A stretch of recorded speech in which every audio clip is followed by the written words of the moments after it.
is up? This is Weekend Recap, starring Ty Belmore, Sarah Hoppy, Hannah Garcia, and yours truly, Seth Connor. Wow.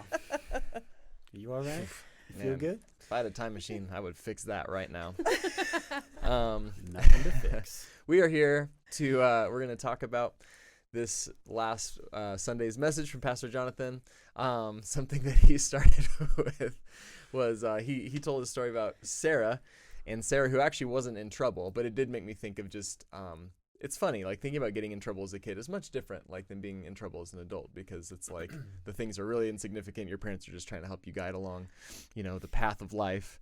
And I thought we should maybe share a moment that we all got in trouble for something that was, looking back, kind of a silly thing to get in trouble for, but we did because that just is fun. So I will say that one thing that, it's the one that came to mind for me, was it was in our Crossroads campus when I was a kid. Oh, yeah. So I was like probably 7 years old. And I remember that when we would be like in, maybe it was even preschool, like it was pretty little, like to the point where it's like we would take bathroom breaks during service, so it's like bathroom break. So all the boys go into the bathroom, but there's no, like, you can't have adults in the bathroom with kids because then you get in trouble and that's bad. So kids would just kind of run amok in the bathrooms and things were a little crazy. And I remember the cool kids climbing over the stalls, like not to spy on people or something weird, just because it was awesome and they could, and they'd climb over them. But it's like these thin little stalls and they'd climb over them and be like, that looks awesome. But I wanted to be a good kid, so I wouldn't do it in front of them. But then I remember actually one time, like we were hanging out a long time after service, like my parents were talking to people and hanging out, engaging in Christian community, and I was like, now's my chance. I'm going to go to that bathroom. I'm going to climb over that stall.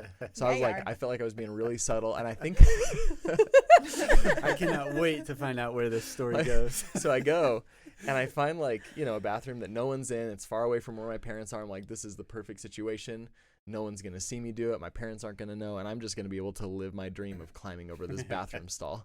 I keep doing this because that's what you do when you climb over the bathroom stall.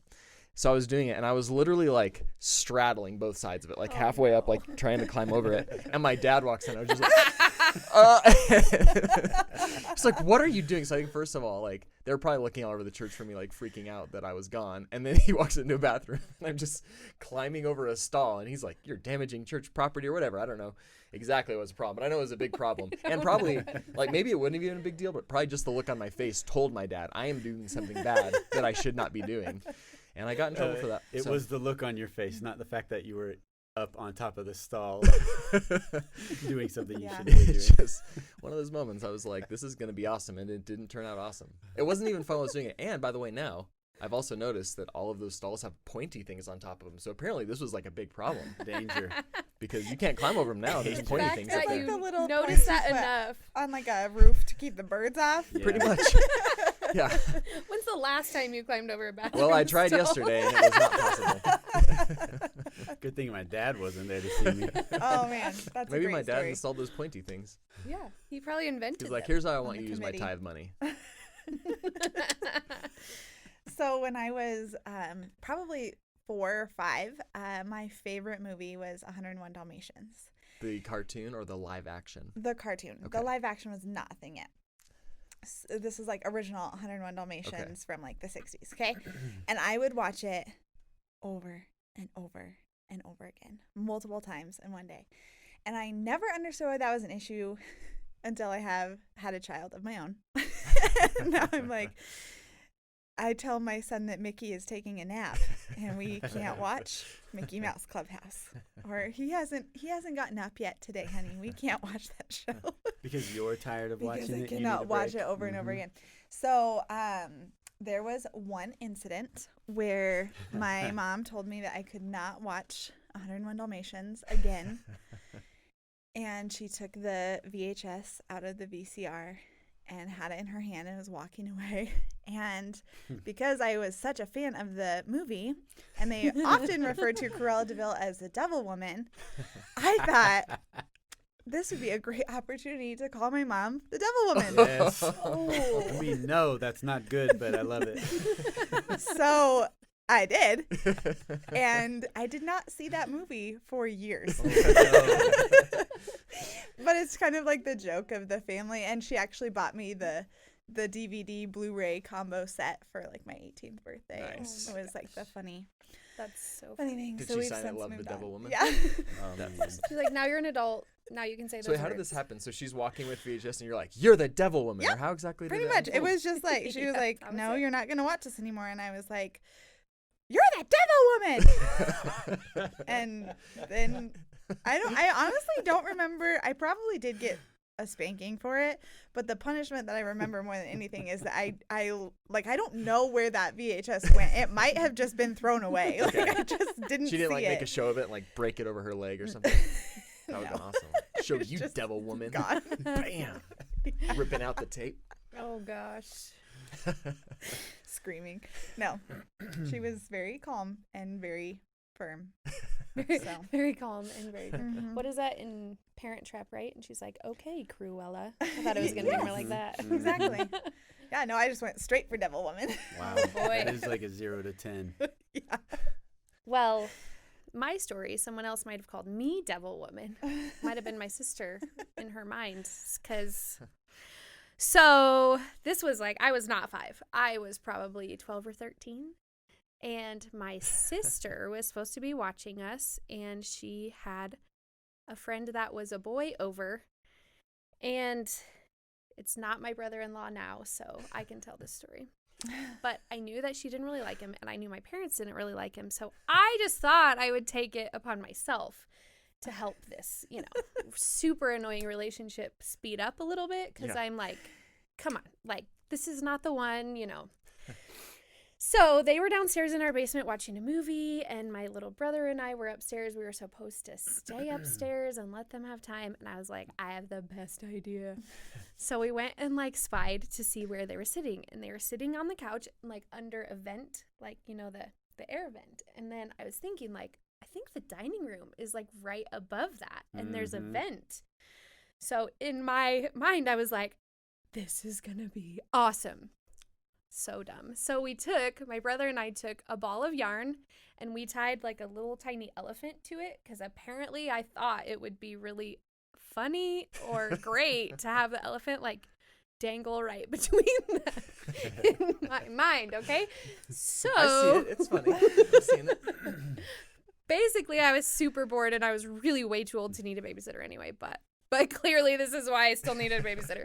I was way too old to need a babysitter. I was already figuring out how to tie elephants on strings and dangle them through vents.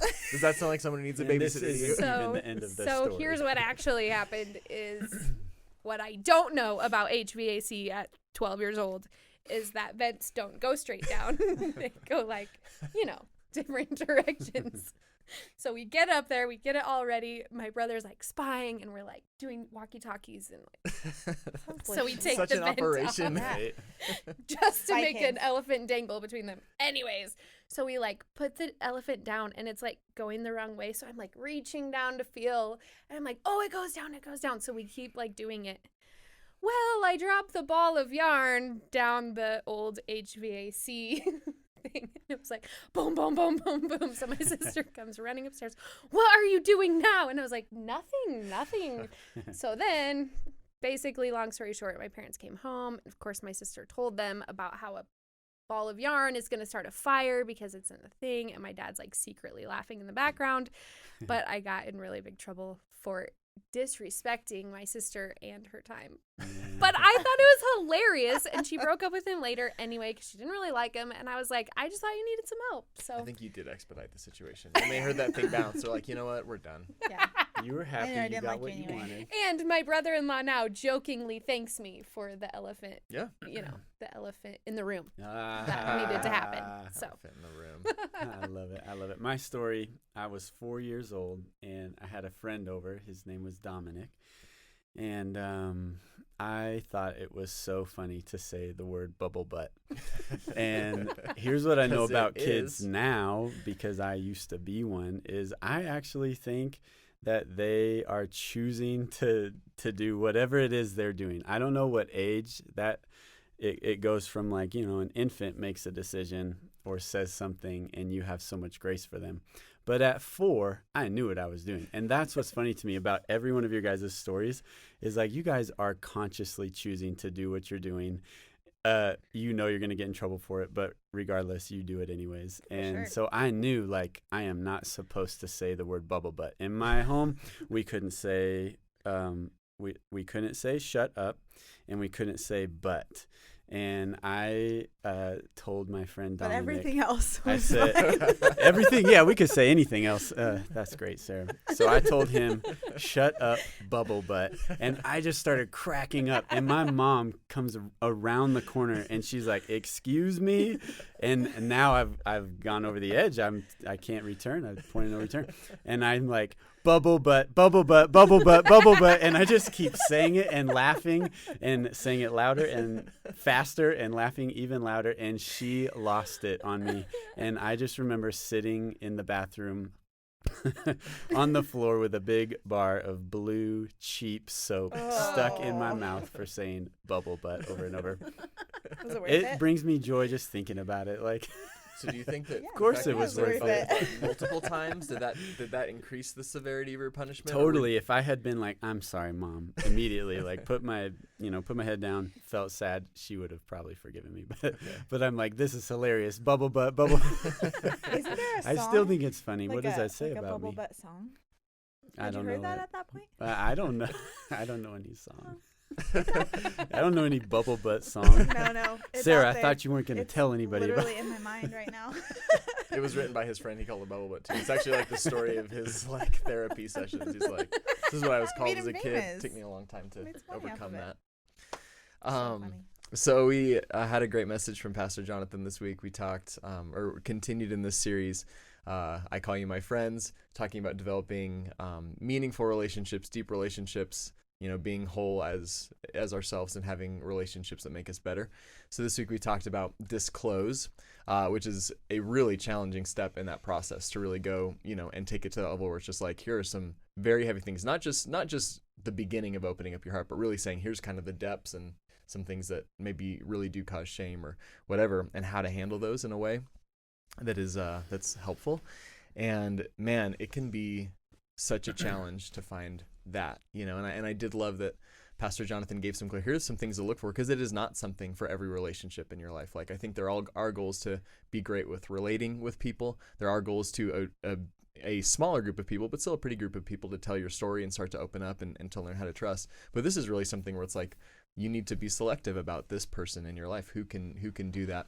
And I thought Pastor Jonathan did a great job just giving us some steps for that. Here's what it looks like. Here's how to do it. Here's biblical support for that. So yeah, what did you guys feel from this week? What did you guys get out of it?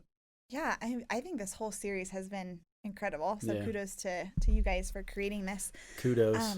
Kudos. I think I've shared that in relationships, I'm usually the one to give advice, or I don't tend to open up, and that probably is a little bit of lack of trust. And I think I've always thought, like, I'm just trying to be kind to that person by like not unloading all my stuff on them. But the illustration of Jesus not being able to carry his own cross and refusing the wine but accepting the friend, Yeah. I think just really struck me in a different way. And as we've gone through this series, and as I'm going through this process with Amy, with Jonathan's wife Amy, I think for me, I've just realized that I was deceiving myself by thinking that I was being kind to people by not trusting them, by not being willing to disclose my secrets or my hard stuff, but by just being like, I'm just gonna be really solid for them, and when they need something, like, I'll be here for them. But I just kept it super surface level. Yeah. And I think that I am worse off because of it, or maybe I would be better now because of it. But I think that's just a huge realization in the process of humanity. I think of being a friend, of being in relationship with people is, if you keep it surface level, you're going to miss out on all of the good stuff that's in there that we're designed for. Right. And something else that Jonathan said that really hit me was, you have unique gifts and callings, and a unique purpose that only you can walk. but you can't get there alone. Mm-hmm. And so I actually think that that really, like, that's a tactic of the enemy to get us to think like, oh no, like people really, they don't want to hear about your rough stuff. Like they don't want to hear about this. Like just keep it surface level, because it denies us the opportunity to get to where we need to go fully, when we're not willing to disclose. Yeah. So I thought that's so that good. was huge. So good. I think one of the things that stood out to me is when Pastor Jonathan talked about a lot of people don't do this because they've done it before and they've been hurt. Yeah. And so I definitely have been there. But I also, in my story, found the freedom that I needed. I was in a place, I'd been through a really hard thing, and I just remember feeling like I am stuck in this little tiny locked room and I have to get out. And so when I finally went to someone and was like, here's all my stuff, and like it was terrifying, but it was the only way to really get free. Like it was really truly the only way for me to get free. And it requires a level of loving ourselves enough to do that. To let it out, and like I am worth living in freedom. Yeah. This happened to me, but I am actually the only one who holds the keys to let myself out. And I think that we get in this place that we're like, but it's so scary. People will see that when it comes out, and what will they think? And those fears don't go away. That we just have to work through them and push through them. And I think that for me, one of the things was when Pastor Jonathan was talking is like, love believes the best. I just kept hearing that over and over. And there's so many different aspects to that, because I can think of times in my life when someone would be like, oh, you don't want to be friends with them because they, this and this and this, and like shared stuff with me. And in my younger years, I would be like, oh my gosh, I can't believe they did that, like, and kind of avoid them. And now it's like, whenever those things come out or I hear things, I'm like, oh man, like it breaks my heart that their precious thing was just shared, and it makes me really want to watch that I never do that to someone else. But also when I hear those things, like I want to be a person that is full of compassion. And like, man, I don't know all the details of that, but I'm not going to avoid that person, or I'm not going to let that influence how I see them or how I love them or how I approach them. Like, I don't want to take part in that plan of the enemy that does work. And I want to be so gracious to people, because I know I've shared things with people that I'm like, man, if they just took this one tiny true part of my story, but without the context of the growth that I've seen, or the place that I was in, or how old I was when that happened, all the different aspects that they surely won't know, they probably would never want to be around me. But I have to believe the best in others, that when they hear things about my story, I'm going to believe the best, that they're going to walk in love just like Jesus does. And so I guess it just, in my heart, is like calls me to a higher level of not letting people's stuff, even that I hear through other lenses, affect how I see people and affect how I love them and be a friend to them. Yeah. I think that's really good, Hannah. Both of you guys talked about the friend side of it, and I think that's what stuck home with me as most powerful about Pastor Jonathan's message. There were so many good keys. His first key point, I believe, was even Jesus couldn't carry his painful burden alone. And then a sub point that Pastor Jonathan made around that was that we don't need to be. He said, we don't need insta judges. We need insta friends. Right. So good. And on the other side, we don't need to be insta judges. We need to be insta friends. Yeah. And then take it even further is towards ourselves. We so often are immediately critical towards ourselves, which then resurfaces shame and pain. We don't need to be insta judges towards ourselves for the actions we take. We need to be insta friends, caring, compassionate, kind, yet full of truth. Yeah.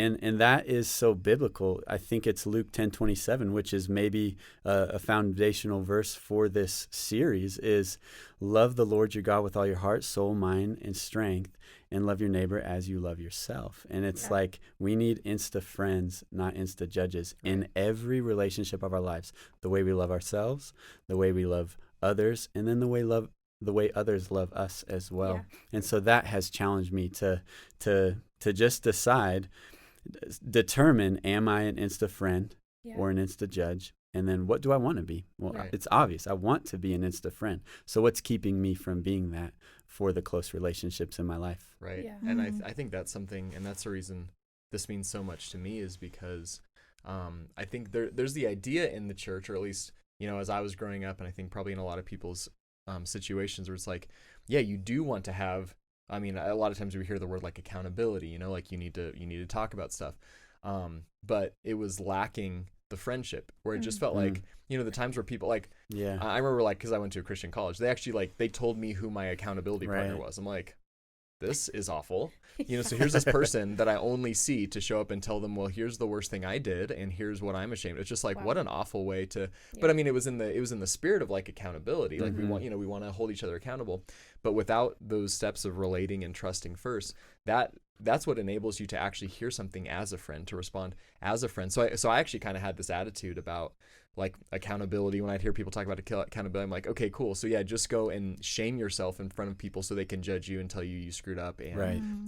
just tell you all the reasons you shouldn't do that. It's like, when that's all it is, it's just met with either punishment, or it's met with like, well, you fell short of the standards. Like, of course I did. That's why we're talking. It's like, it was so lacking. So I just kind of was like, what's the point? I literally Yeah. just told myself, like, what is the point of doing this? Like, I already know how to feel bad on my own. No one else. I don't need someone else to add it, Right. Yeah. to the equation. But having that picture of Jesus refusing the wine, which I've heard plenty about, like, don't do bad things, don't do things that are, that you're addicted to. And I think Jonathan gave a great list of, here are a whole bunch of ways that we actually do try to numb the pain. Yeah. But usually what people talk about is, don't do any of those things. Just don't Right. do that, Yeah. without actually saying, so what do I do? Right. Or Yeah. making those the thing. It's like, the point is, you need someone alongside you that can help you carry this. You need a listener in your life that can walk alongside you, so that you don't need to, so that pain you're experiencing is not something that just overwhelms you and you're just trying to figure out how to numb it. You actually have someone carry it with you. And it's like, oh, that makes sense. That is why you can talk to somebody. That is why disclosure and the idea of accountability matters. I think there's been a lot of, in good attempts to try to set something up, missing the marks big time, and I think that perspective of like, let's walk in friendship, let's walk in openness, that's how we can actually find, the freedom. That's how you have the keys to your own life of here's what I need to share, and recognize like, oh my gosh, I'm not carrying this alone. This is awesome. And not to be met with judgment, not to be met with punishment, but to be met with someone that's just like, hey, let's walk through this together. Let's help you, because you're on your way to something that God has for you, you know? Yeah, So- that's so good. I think it's like a muscle that we build of disclosing. Yeah. And when you were talking, like, all of those things that you were saying would make me want to hide more. Like, it makes me want to not work that muscle, to keep it hidden, to keep it back. And I think that our human nature serves that just fine. Like, we're pretty good at that on our own, is like hiding. And so, but the way that this series is presenting it creates all of those things that he listed are things that we're really good at hiding behind. Right. But there's power in moving those out of the way and letting those things out. And the more we grow that muscle, the more healthy we're going to be. Right. And so I think we do have to take a look at the things that have made our mental, guards that are like, I'm not sharing anything, but it just makes us want to hide more. And so I love that, like, the truth sets us free, but we have to have a place to build that friendship, to speak the truth. Right. I have thought of it as like, you both brought up punishment, and you can only punish a person so many times before they're unable to actually bring to light the things that cause them pain. And it's like driving in a nail if you're building a house or putting a roof on. If you are driving in the nail and you are not driving it in perfectly straight, the nail was intended to go in straight. That's how it works and works best. But if you miss, then it starts to bend. But if you keep pounding it, eventually it will get to a point where you can't actually take it out, and that nail is now so broken that it won't keep the thing attached, and you can't get it out. It's just stuck in this place. And I think that's the result of punishment in our lives. And so for anybody who's listening, it's really important that the people that you trust and confide in and walk alongside and then offer your lives to are people that receive it as friends and receive it with care. And I think that there are a lot of people in our world that they don't have that. They only have somebody that they're giving vulnerability to, and they're met with punishment. And I think the primary reason of this series is to help people understand that they don't have to keep living that way. They can find somebody who's trustworthy, who can actually offer them care and not keep driving them and their pain into the ground or into the wood, but actually delicately care for you so that you can get healthy again and really be the individual that God has created you to be. So that's what I wanted to say. Yeah. And I think on the flip side of that, like how to be the friend that listens without giving punishment or shame or guilt. Right. Yeah. Yeah, for sure. I think it's a challenge on both sides. It's a challenge for us to be good listeners and for us to trust listeners, along that journey. But we definitely need it, and it's important. So this has been a great series. Thank you guys for joining us today. If you need a great discussion guide, there's one available at Rez.Church/watch party for your small group. So hopefully you're having a great connection with your group, learning to connect and to trust, and that you'll be able to find someone in your life that can be your Simon, that can walk alongside you and help you. Have a great week. We're going to pray together, and so should you.